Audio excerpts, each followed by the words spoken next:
나눌 말씀은 사무엘상 10장 17절로부터 24절까지 말씀입니다. 사무엘상 10장 17절로부터 24절까지 말씀입니다. 제가 가진 구약으로는 423면에 있습니다. 제가 가진 성경책 구약 423면에 있습니다. 다 찾으신 줄 믿고 우리 합독해서 읽으시고 못 찾으신 분들은 위에 PPT를 같이 읽어주시면 되겠습니다. 교독하시겠습니다. 사무엘이 백성들을 미스바로 불러 여호와 앞에 모으고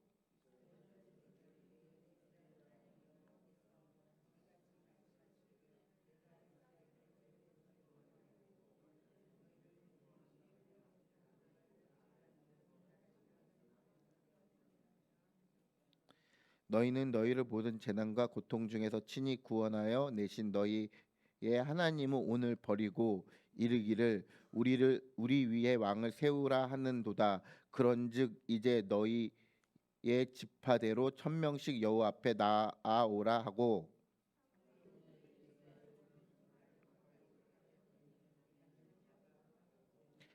베냐민 지파를 그들의 가족별로 가까이 오게 하였더니 마드리의 가족이 뽑혔고 그 중에 기스의 아들 사울이 뽑혔으나 그를 찾자도 찾지 못한지라.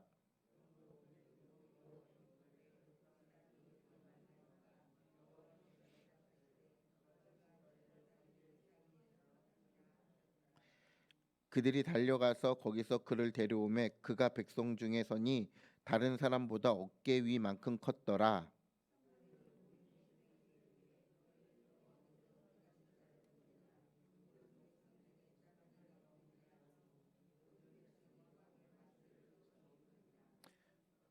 아멘. 오늘 말씀의 제목은 사람에게 부르는 만세입니다. 우리는 눈에 보이는 것보다 눈에 보이지 않는 것보다 눈에 보이는 것을 좋아합니다. 어디선가 향기롭게 맡아지는 꽃향기보다는 저희는 돈다발로 만든 꽃다발을 더 좋아하고요. 아니십니까? 화창하게 내려쬐는 햇살보다 같이 눈이 부시는 누렇게 눈이 부시는 황금의 빛을 더 좋아하고요. 우리 눈앞에 있는. 그리고 또한 우리는 내면의 아름다운 사람보다 외면이 아름다운 사람들을 선호합니다. 저만 그런가요? 다들 이런 것들을 초월하셨나요? 이렇듯 우리는 뭐냐면 눈에 보이지 않는 것이 눈에 보이는 것보다 못하게 취급을 할 때가 많습니다. 오늘 말씀에서도 보면 이스라엘 백성들이 이 같은 행위를 하는데요. 이스라엘 백성들은 그럼 무엇을 요구하고 무엇이 눈에 보이지 않았기 때문에 그것을 홀대하였는지 오늘 말씀을 통해서 알아보도록 하겠습니다. 처음에 눈에 보이는 것이 무엇이냐면요. 여러분, 이스라엘 민족이 가나안 땅에 들어가기 전에 하나님이 명하신 말씀이 뭐예요? 가나안 원주민을 다 어떻게 하라고요? 다 진멸하라고 했어요. 그 진멸하는데 뭐까지요? 가축들까지 진멸하라고 얘기하셨어요. 근데 이스라엘 백성들이 그대로 했어요? 안 했어요. 그냥 타협해서 살았어요. 왜냐하면 하나님은 그럼 왜 이스라엘 민족한테 가나안 백성들을 그리고 그 가축들까지 진멸하라고 하나도 남김없이 다 없애라고 말씀하셨을까요? 왜냐하면 가나안 땅에 어떠한 원주민들의 그 행동들이 이스라엘 백성들이 보고 배울까봐 그것을 못하게 하도록 그것이 이스라엘 백성들이 하나님 앞에서 죄가 될까봐 이스라엘 백성들에게 가나안 원주민을 다 진멸하라고 말씀하셨어요. 근데 이스라엘 백성들이 전쟁을 하다 보니까 어떻게 해요? 힘들어서 그 전쟁을 멈췄어요. 그리고 가나안 원주민을 뭘로 삼았어요? 노예로 삼았어요. 그래서 섞여 살기 시작했어요. 그러면서 뭐가 들어와요? 우상 숭배가 들어와요. 우상 숭배가 들어오기 시작하니까 하나님을 알지 못하고 홍해를 건넌 세대가 죽고 가나안 땅에서 그 가데스 바네아의 광야의 40년 세월을 겪지 못한 그 이스라엘 백성들이 점점 찾을 때 누구를 찾아요? 우상을 찾기 시작하는 거예요. 그러니까 우상을 찾기 시작하니까 하나님이 또 어떻게 해요? 이방 민족들을 회초리로 드셔서 이스라엘 민족을 깨우치게 치세요. 그럼 그때 이스라엘 민족이 매맞고서 우리가 잘못했구나, 회개해야겠구나 라고 하면서 회개하면 하나님이 사사를 일으키셔서 이방 민족을 물리치시고 평온케 하시고 사사가 다스리게 되고, 또 이스라엘 민족이 타락하면 또 이방 민족을 세우셔서 회초리로 쓰시고, 또 이스라엘 민족이 회개하고 나면 하나님께서 사사를 세우시고 이방 민족을 물리치시고 사사가 다스리게 되어지는 구조가 사무엘상 앞에 있는 어디의 구조예요? 사사기의 구조예요. 그래서 사사기의 맨 마지막에 어떻게 돼요? 이스라엘에 무엇이 없었으므로, 왕이 없었으므로 그들의 소견에 옳은 대로 행하더라 라고 기록되어 있어요. 근데 여러분 생각해 보세요. 이스라엘에 왕이 없어요? 이스라엘 왕은 누구세요? 하나님이에요. 근데 성경에는 이스라엘에 왕이 없었다라고 얘기해요. 그게 무엇이냐면 이스라엘 민족이 눈앞에 보이는 우상에 집착하기 시작해서 누구를 왕으로 인정하지 않는 거예요? 하나님을 왕으로 인정하지 않는 거예요. 그래서 계속 반복되는 사사기의 그 악순환의 꼬리가 그렇게 되어지는 거예요. 그래서 이스라엘 백성들이 눈에 보이는 것을 이제 찾기 시작하는 거예요. 근데 눈에 보이는 것이 찾는데 뭐가 보이기 시작해요? 다른 이방 민족에게는 있고 이스라엘에게 없는 게 뭐예요?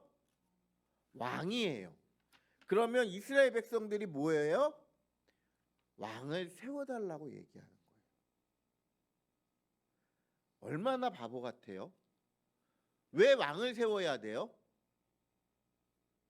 이스라엘의 강함이 하나님이 함께 하시느냐 아니냐의 문제가 아니라 왕이 있느냐 없느냐의 문제로 이스라엘 민족들이 바라보기 시작하는 거예요.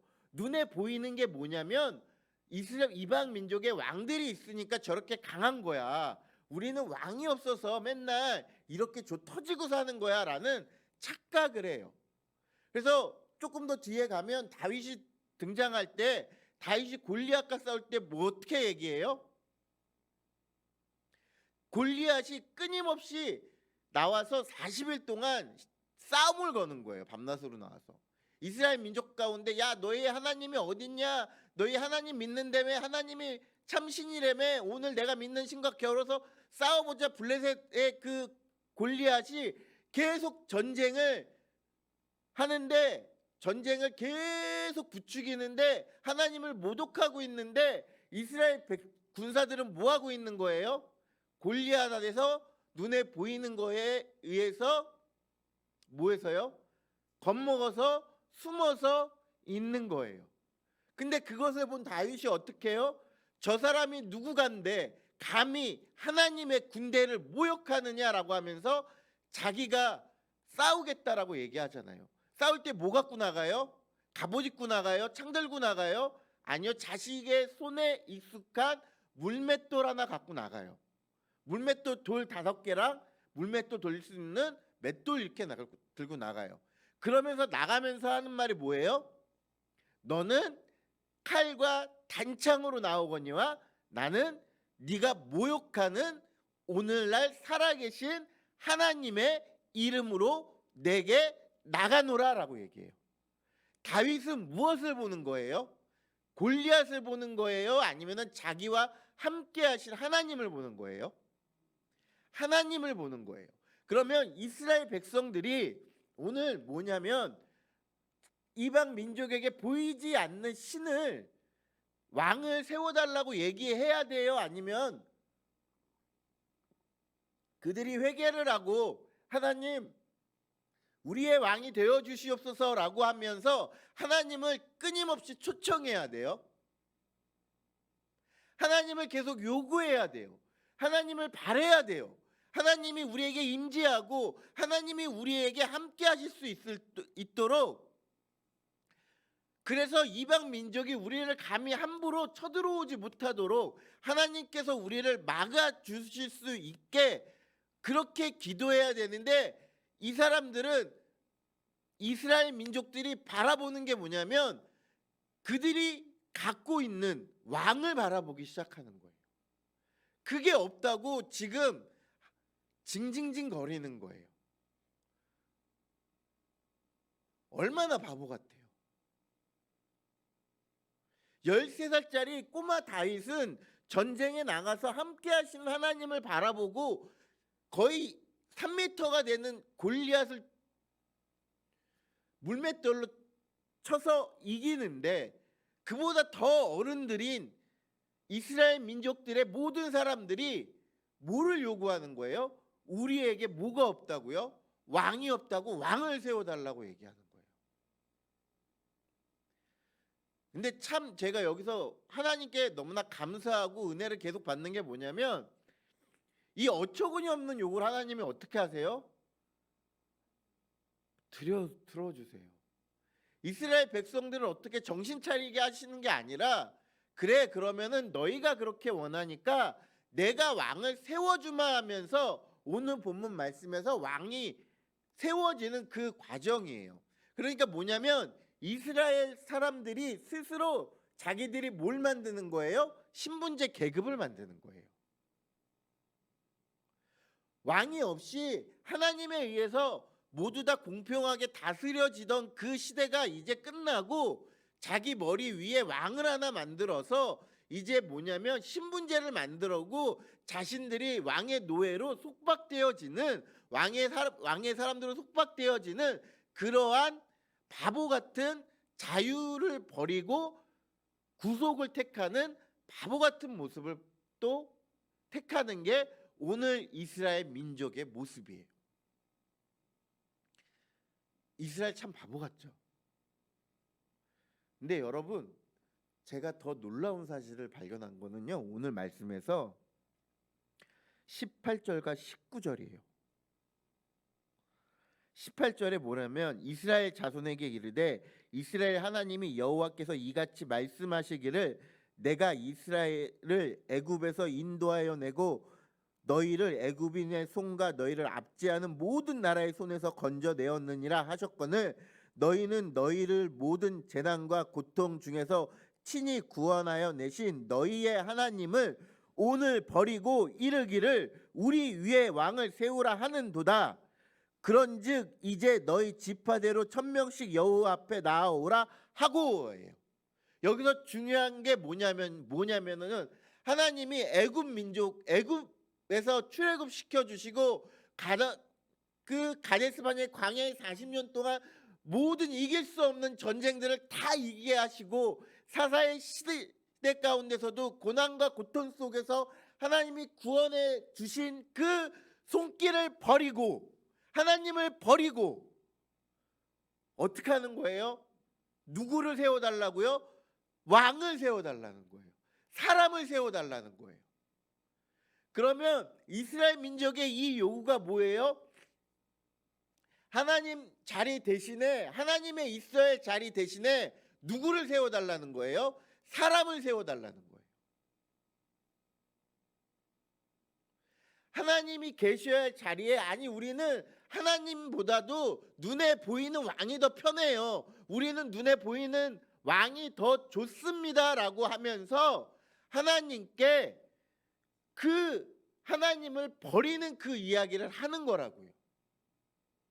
그리고 더 놀라운 사실은 그렇게 많은 12지파에서 1000명씩 모였는데 12,000명이 모였잖아요. 이 말씀을 듣고 한 명도 애통하는 사람이 없는 거예요. 여러분 놀랍지 않으세요?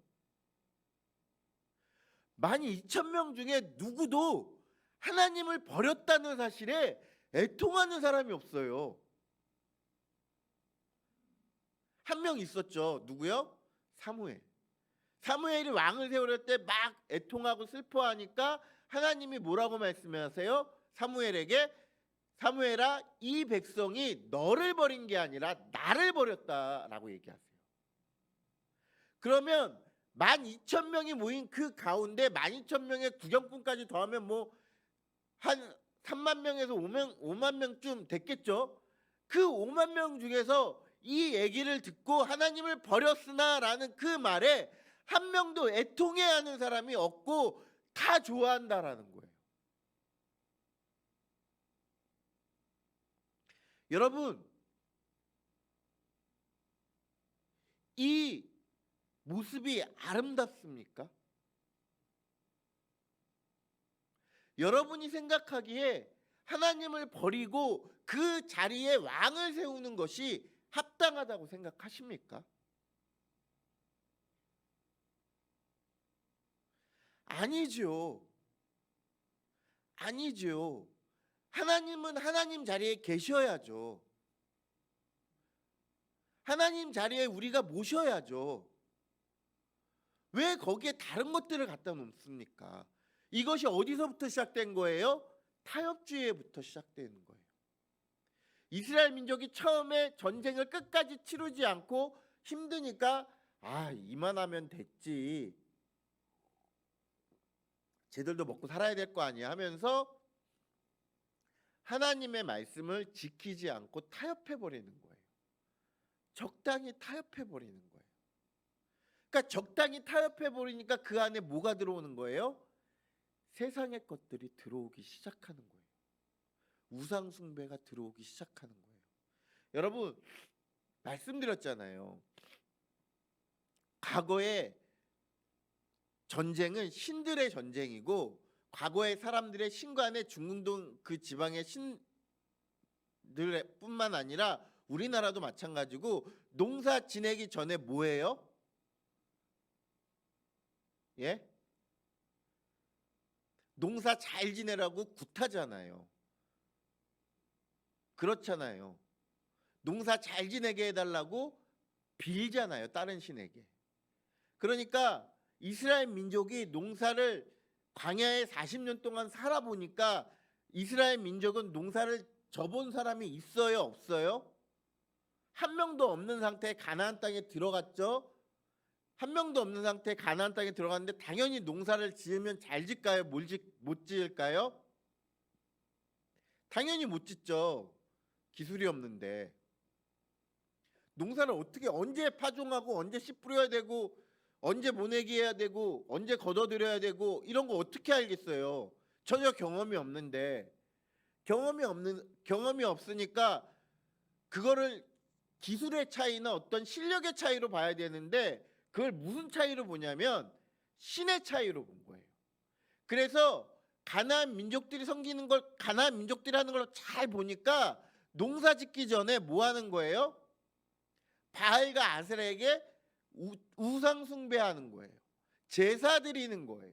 그러니까 그걸 보니까 우리도 저 신에게 예배하면 우리도 저 신에게 경배드리면 농사 잘 질 수 있겠다라는 생각으로 그렇게 하는 거예요. 그럼 그때마다 하나님이 뭐 하시는 거예요? 전쟁을 일으키신 거예요. 전쟁을 일으키신 이유가 뭐예요? 이스라엘 민족 가운데 생각하기를 뭐예요? 하나님은 어느 때 필요한 신? 전쟁에 필요한 신.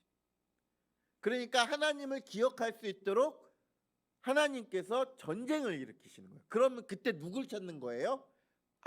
우리 선조들이 얘기를 들어보니까 전쟁할 때는 하나님이 우리를 도와주신댔어. 그러니까 하나님을 찾아야 돼. 이렇게 찾는 거예요. 타협주의에서 시작된 그 신앙의 모습들이 하나하나 풀어지고 하나하나 타협해지기 시작하니까 결국에는 이스라엘 민족의 전체의 신앙이 어떻게 되는 거예요? 망가져 버리는 거예요. 그래서 여러분 정말로요, 교회 안에 들어와야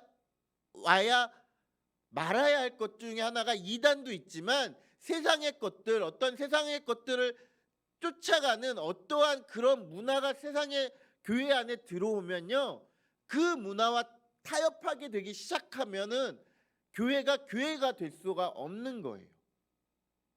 여러분, 교회가 교회 되어지려면 교회는 좀 고집스러워야 돼요. 교회는 진짜로 고집스러울 정도로, 밀어날 정도로 예수 그리스도만이 선포되어져야 돼요. 교회는 고집스러울 정도로 십자가만 자랑해야 돼요. 교회는 고집스러울 정도로 하나님의 능력만이 나타날 수 있도록 기도해야 돼요.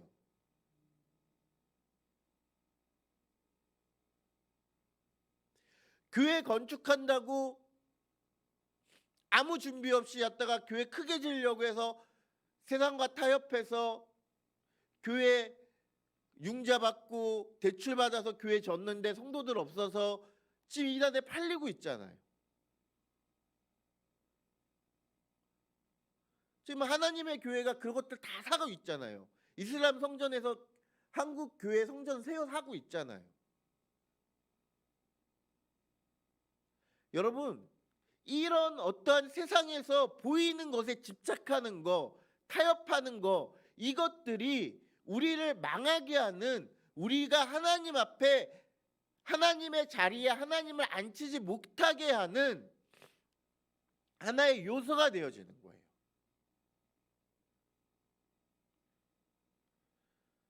눈에 보이지 않는 하나님보다 눈에 보이는 것이 더 좋은 거예요. 아까 제가 말씀드렸잖아요. 여러분 다 웃으셨지만 어느 정도 인정하시는 부분이잖아요. 여러분 그렇잖아요. 요즘 세대를 또 한마디로 얘기하면 소비주의라고 또 얘기해요. 이 소비주의는 뭐냐면 내가 갖고 있는 것이 곧 나예요. 그래서 내가 어떤 브랜드의 가방을 매느냐, 내가 어떤 브랜드의 옷을 입느냐에 따라서 나의 가치가 달라져요.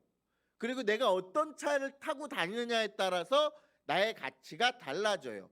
그래서 요즘 나오는 말들 중에 하나가 카푸어라는 말이 있어요. 이게 카와 푸어의 합쳐진 말인데요. 자동차 거지예요. 우리말로 하면. 뭐냐면 좋은 자동차, 자기 분수에 안 맞는 자동차를 사기 위해서, 자동차를 끌고 다니기 위해서 자기 점심은 삼각김 편의점에서 삼각김밥과 제 생수 하나로 들이키면서 좋은 차 끌고 다니고, 자기는 월세 사는데 월세 내는 것도 차가 그 렌트비나 이런 거 내면 허덕이면서 내는 거예요. 고시원에 살면서 벤츠 끌고 다니고, 고시원에 살면서 포르쉐 끌고 다니고, 이런 차가 고시원에 사는 사람이 끌고 다닐 수 있는 차일까요? 아니에요. 여러분, 그게 왜 그러냐면 요즘 세대 가운데, 즉 자신을 과시하려고 하는 욕심, 즉 자신이 보여지는 것에 의해서 평가받는다라고 생각되어져서 뭐예요? 그러한 것에 소비하는 문화가 많아져요. 여러분, 오늘 말씀에서도 보면 이스라엘 민족이 왕을 뽑는데 사울을 뽑아놓고 만세를 불러요. 근데 그 만세를 부르는 이유 중에 하나가 사울이 뭐가 커요? 키가 커요. 다른 사람들보다 머리가 하나 더 있었대요. 그러니까 180에서 190 사이 정도 됐을 거예요. 그렇게 크고 용모가 준수하니까 야, 이 사람이면 우리 이스라엘 왕의 될 자격이 족하다라고 하면서 만세를 부르는 거예요.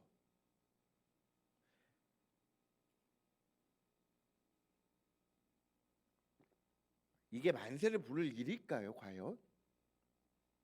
여러분, 아까도 제가 말씀드렸지만 이스라엘 민족에서 가운데 누가 있어야 돼요? 하나님이 계셔야 될 자리에 하나님을 살짝 옆으로 비켜놓고 이제 사울을 세우는 거예요. 왜? 자신들의 눈에 보이지 않는 왕이 눈에 보이는 왕보다 더 중요하다고 생각하는 거예요. 이스라엘 민족들이 다른 민족에 보면서 우리에게도 왕이 필요하다.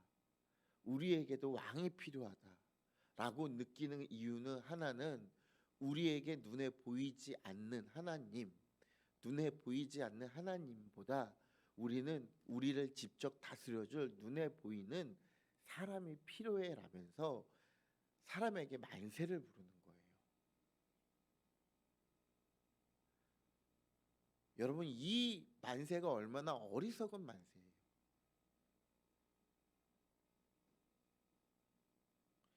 이 만세가 얼마나 어리석은 만세예요. 그 누구도 거기에 모인 사람 한 명도 하나님을 버렸으되라는 그 말에 찔림이나 애통함 없이 다 같이 만세를 불렀다는 거예요. 이제 우리에게도 왕이 생겼다. 야, 이제 우리도 이제 강해질 수 있다. 여러분, 나라의 강하고 약함은 누구에게 있어요? 하나님에게 있어요. 전쟁에 이기고 승리와 패배는 누구에게 있는 거예요? 하나님에게 있는 거예요.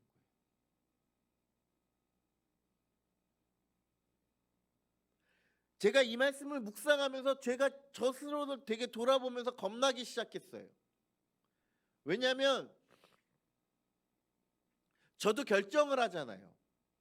어떤 결정을 하고 저도 어떤 판단을 내리잖아요. 근데 제가 하는 모든 결정이나 어떠한 그 중요한 결정 가운데 나도 하나님이 없으면 어떡하지라고 생각해 보니까 너무 소름이 끼치는 거예요. 지금까지 하나님의 인도하심을 받고 살았다라고 제가 생각하고 살아왔지만 앞으로 제가 또 그렇게 살아가겠지만 어쩌면 제가 하는 선택 가운데 하나님이 없다라면 하나님을 버렸다라고 생각해 보면 그 선택들이 하나들이 얼마나 과오들인가 생각해 보니까 제가 너무나 소름이 끼치면서 제가 무너지기 것 같은 거예요. 하나님께 회개하게 되더라고요. 여러분은 모두 다 선택하시잖아요. 어떤 걸 결정하시잖아요. 근데 그 결정 가운데 여러분 생각해 보세요. 하나님이 계신지 안 계신지.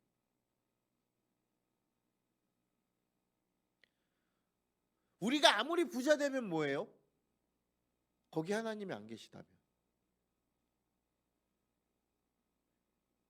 우리가 아무리 좋은 차를 사고 아무리 좋은 집에 살고 우리가 부귀와 영화를 다 누려도 그 안에 하나님을 버리고 얻는 것이라면 그게 소용이 있냐고요.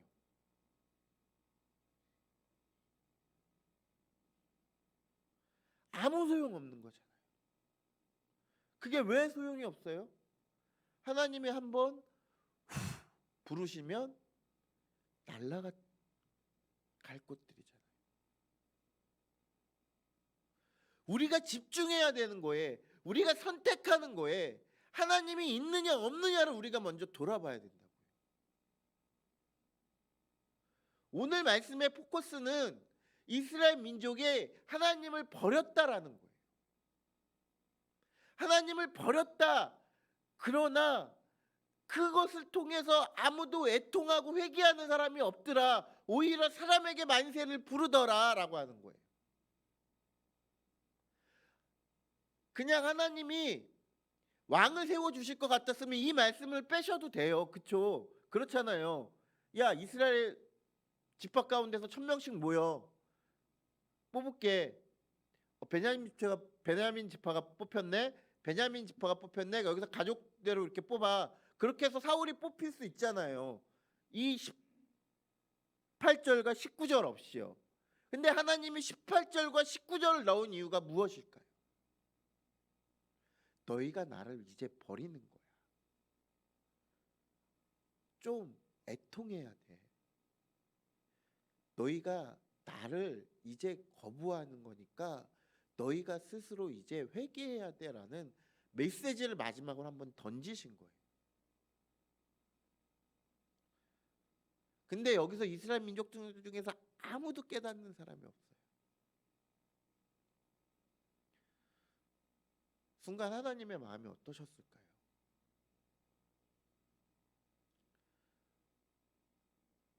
여러분, 다시 한번 질문 드릴게요.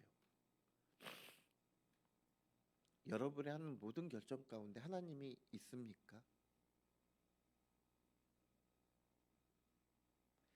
하나님이 계시냐 안 계시냐가 중요한 거예요. 내가 한 결정 가운데 그래서 그 일이 잘 되면 뭐예요? 하나님이 없는데, 하나님을 버리고 선택한 건데. 우리 찬양도 부르잖아요. 주 예수보다도 귀한 것은 없네. 이 세상 무기와 바꿀 수 없네. 영죽을 날 위해 돌아가신 주 사랑하는 마음 뺏지 못해. 이렇게 고백을 하지만 실제적으로 우리가 하는 선택에서 하나님보다 귀한 게 있을 수 있잖아요.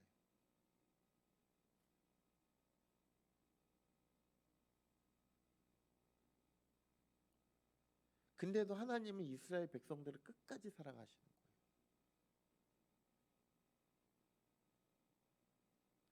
왜요? 이스라엘을 자신의 민족으로 삼으시고 사랑하시고 결정하셨으니까 이스라엘이 아무리 그렇게 해도 내가 너를 끝까지 사랑할 거야 라는 그 마음 하나로 이스라엘을 사랑하시는 거예요. 사랑하는 성도 여러분, 이제 말씀을 마무리하는데요.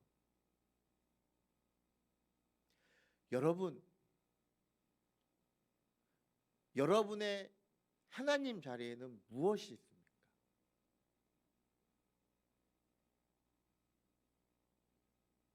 여러분이 선택하는 그 선택하는 모든 것들에 하나님이 계십니까?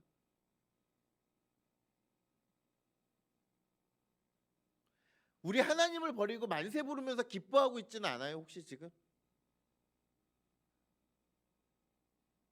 여러분, 이거 깨달아야 돼요. 우리가 이 말씀을 붙잡고 우리가 하나님을 버렸습니다. 우리가 하나님 외에 다른 것들을 더 중요하게 생각합니다라는 그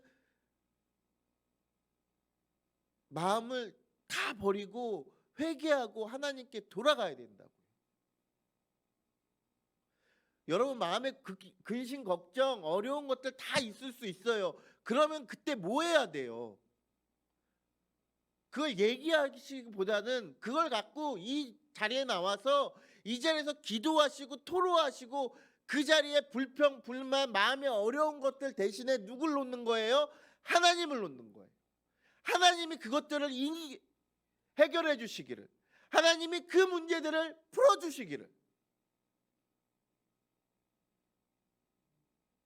내가 하면 내가 할 수도 있는 일이에요.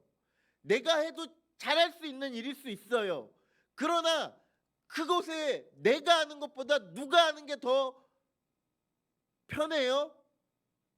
하나님이요. 여러분, 하나님이 하나님 되시게끔 우리의 자리에 하나님을 앉혀드려야 된다고요.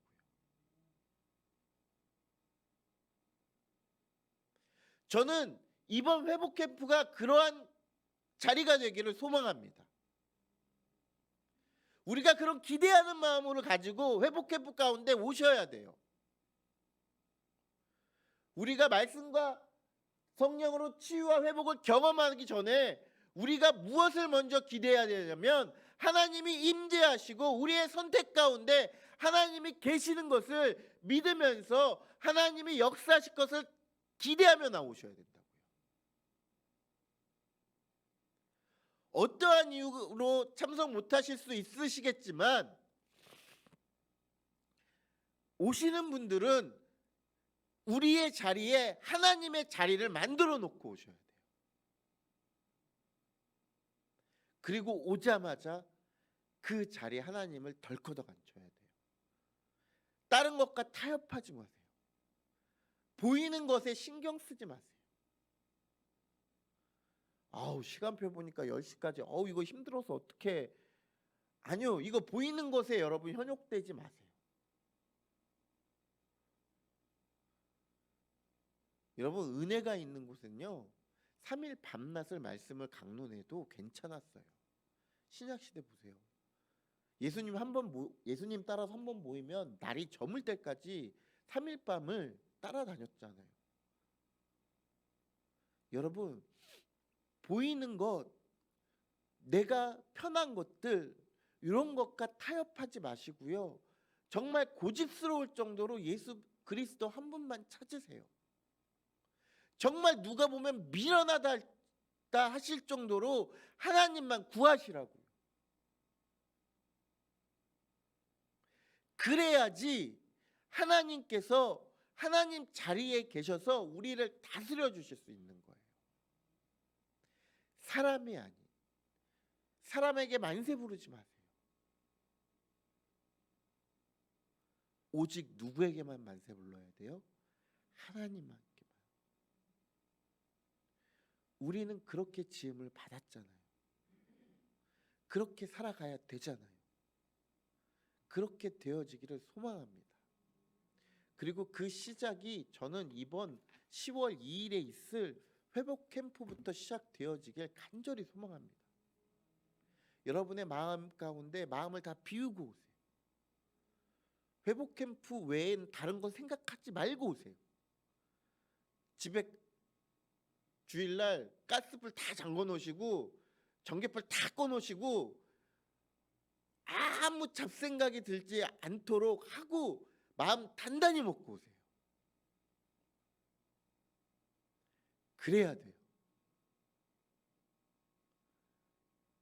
그래야지 우리가 하나님 앞에 집중할 수 있어요. 오늘 말씀처럼 이스라엘 백성들이 하나님 버리고 만세 부르는 모습 우리 다 아니라고 얘기했잖아요. 오직 우리는 하나님에게만 만세 부르면서 오직 우리는 하나님께 나아가는 거룩한 백성이 되기를 예수님의 이름으로 소망합니다. 우리 이 시간 잠깐 다 같이 기도하시겠습니다.